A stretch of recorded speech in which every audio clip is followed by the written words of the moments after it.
G'day. G'day, g'day, g'day. How are we all? It is Sunday night, about 20 past 10.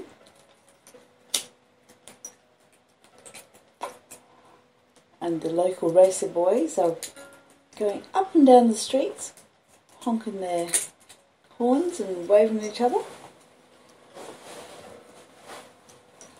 Sorry, just reclaiming my biro from a puppy who is determined to chomp on it.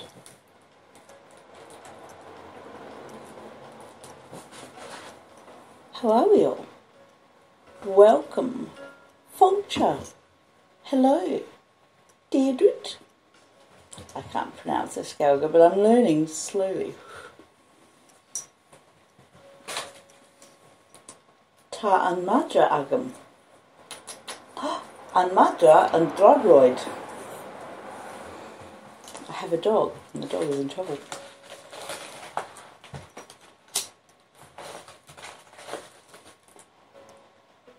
Well, I thought I would jump online to read chapter 6 of Great Expectations, which of course I am simultaneously recording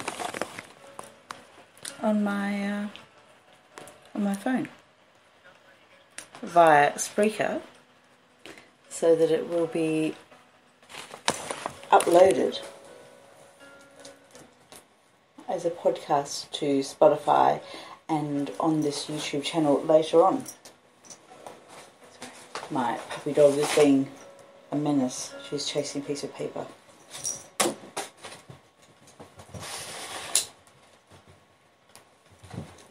She's only about 5 months old, nearly 6 months old. She's a little live wire.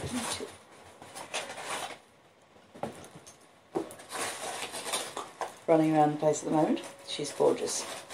Her name is Daisy. Right, where are we? I shall find my book, Great Expectations.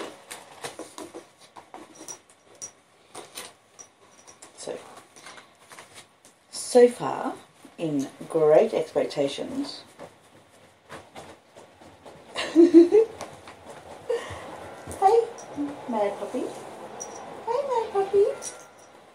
So far in Great Expectations, it has been established that Pip is an orphan boy who lives with his sister and her husband. No. No. Naughty girl. No, absolutely not. You have to get down. Oh, she's down. Pip is an orphan who lives with his sister and her husband, Mr. and Mrs. Joe Gargery, the blacksmith, and his wife. She's quite hideous at home, but likes to keep up appearances by pretending to be a good fellow to all her friends. Pip has nicked some of her Christmas dinner to supply to an escaped convict who has been recaptured, but didn't dog Pip in. Stayed stum about it. And Pip and his sister's husband Joe went with the soldiers to witness the reloading of the poor wretch that was the escaped convict back onto the prison hulk moored in the estuary of the Thames near the marshes where they live. Shall we continue? I think we should. I have, in case you've noticed, put on some lo-fi beats in order to hopefully make better audio. So I'll try and speak over the top of that. I thought it might muffle the racer boys outside and the various creaks of the house and that sort of thing. As you can see, I'm not recording in a flash studio. I'm recording in a front room on an aged MacBook that has fuzz with street noise and a recalcitrant puppy.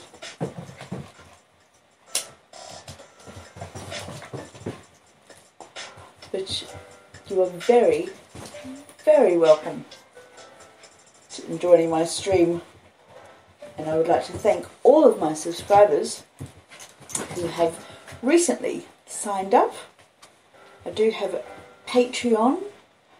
Patreon is in my about or my community section of the channel, so that would help me to make even more videos. And do feel free to drop a comment, say g'day. I appreciate you all. Minor 000, Mr. Sanfilippo, Mr. Rumble, Clay. You made the point of commenting, so I knew that you'd listen to what I was saying as well as what I was reading. Thank you so very much. You're lovely. Now, I shall try and speak above the terrier. Who knows what she is? You saw her. Her name is Daisy. She was meant to be Jack Russell, but I don't know if she is entirely. She's adorable, whatever she is. Come. Come, come. Come, come. Come here. Come here. We'll just, settle down. Settle down. Try and calm her a little bit before I attempt to read Great Expectations. Shall I? Shall I attempt to calm you down a little bit? Gentle, gentle, gentle, gentle. Right back. Right back. My other dogs are Great Danes, which are considerably more placid than this little live wire. She is a menace. A menace, but she's adorable. Look at her. How could you stay mad at that poodle? Nope, nope. We don't gnaw on our kitty.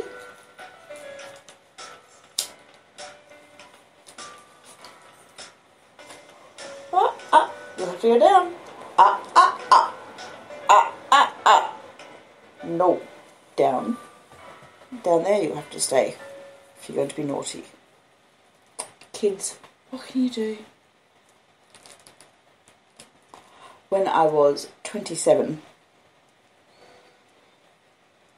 I was in a counselling appointment, and I was said to the counsellor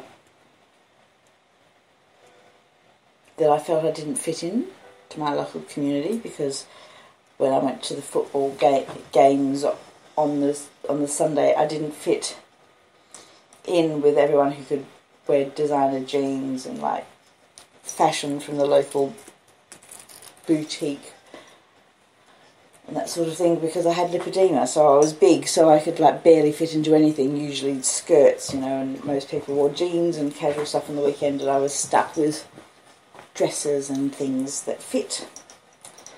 And I said to the council, they talk about the women who can wear all the nice fashion. This is like, they talk about their buying more fashion for their kids out of like Oshkosh catalogues and that sort of thing. And she said, wait until you're 50, all they talk about is their dogs. And I was like, oh my God, that sounds like hell.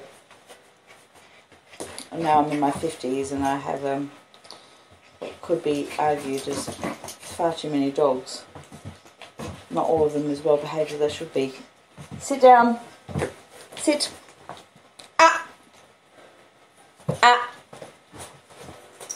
You're going to have to sit very still. You're going to have to sit very still if you want to be allowed in anymore. Good girl. Good girl. Oh, tired puppy. Are you overtired like a puppy? Right. Let's put you down and we shall begin, shall we? That's your book. Chapter 6 of Great Expectations by Charles Dickens.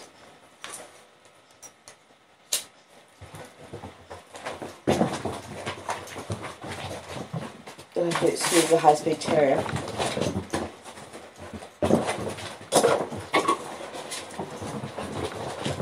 decided to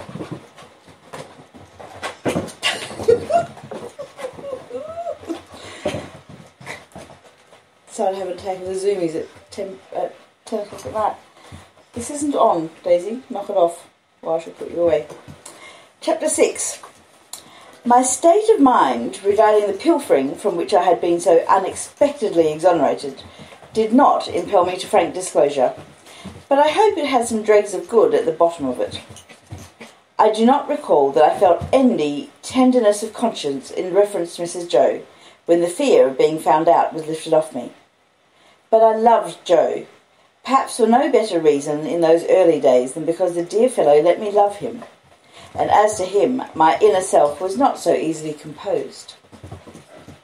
It was much upon my mind, particularly when I first saw him looking about for his file, that I ought to tell Joe the whole truth. Yet I did not, and for the reason that I mistrusted that if I did, he would think me worse than I was. The fear of losing Joe's confidence, and of thenceforth sitting in the chimney corner at night staring drearily at my forever lost companion and friend, tied up my tongue. Oh, goodness. No, there's no one outside. Come.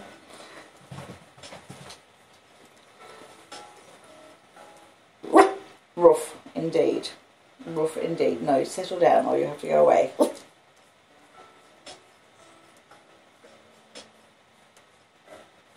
What's the name of the villain in Oliver Twist with the bull terrier? Is it Bill Sykes? You know what happened to the bull terrier? It hanged its little self. Spoiler alert. So be still, Daisy. Okay. I ought to tell Joe the whole truth. Yet I did not, and for the reason that I mistrusted that if I did, he would think me worse than I was. The fear of losing Joe's confidence, and of thenceforth sitting in the chimney corner at night staring drearily at my forever lost companion and friend, tied up my tongue. I morbidly represented to myself that if Joe knew it, I never afterwards could see him at the fireside feeling his fair whisker without thinking that he was meditating on it. That, if Joe knew it, I never afterwards could see him glance, however casually, at yesterday's meat or pudding when it came on today's table, without thinking that he was debating whether I had been in the pantry.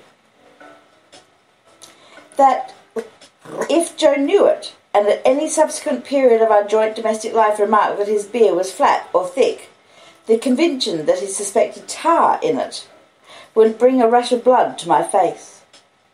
In a word, I was too cowardly to do what I knew to be right, as I had been too cowardly to avoid doing what I knew to be wrong.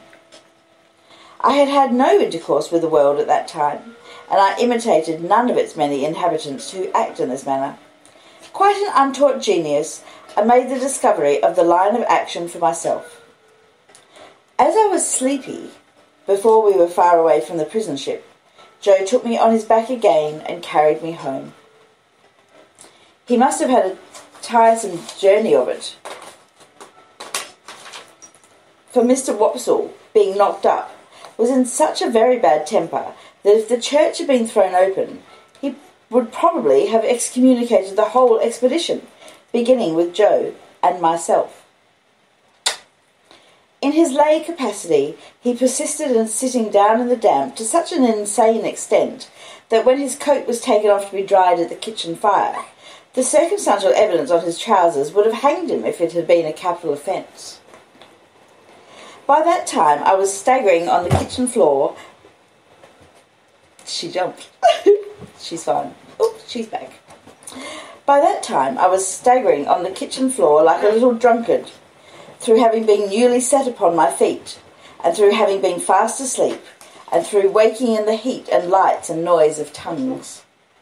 As I came to myself, with the aid of a heavy thump between the shoulders, and the restorative exclamation, "Yeah, was there ever such a boy as this?" from my sister, I found Joe telling them about the convict's confession, and all the visitors suggesting different ways by which he had got into the pantry.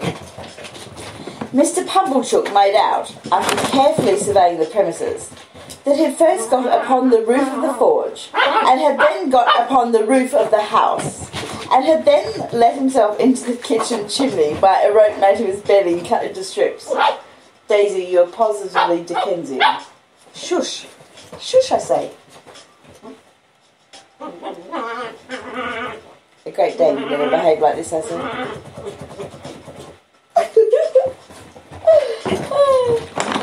Had then got upon the roof of the house, and had then let himself down in the kitchen chimney by a rope made of his bedding cut into strips. And as Mr. Pumblechook was very positive and drove his own chaise cart over everybody, it was agreed that it must be so. Mr. Wopsle, indeed, wildly cried out, "No," with the feeble malice of a tired man. But as he had no theory, and no coat on, he was unanimously set at naught, not to mention his smoking hard behind, as he stood with his back to the kitchen fire to draw the damp out, which was not calculated to inspire confidence. This was all I heard that night before my sister clutched me as a slumberous offence to the company's eyesight, and assisted me up to bed with such a strong hand that I seemed to have 50 boots on, and to be dangling them all against the edges of the stairs. My state of mind, as I have described it, began before I was up in the morning, and lasted long after the subject had died out, and had ceased to be mentioned, saving on exceptional occasions. There you go. That was a brief chapter, but chapter it was. That was chapter 6. I shall leave it there,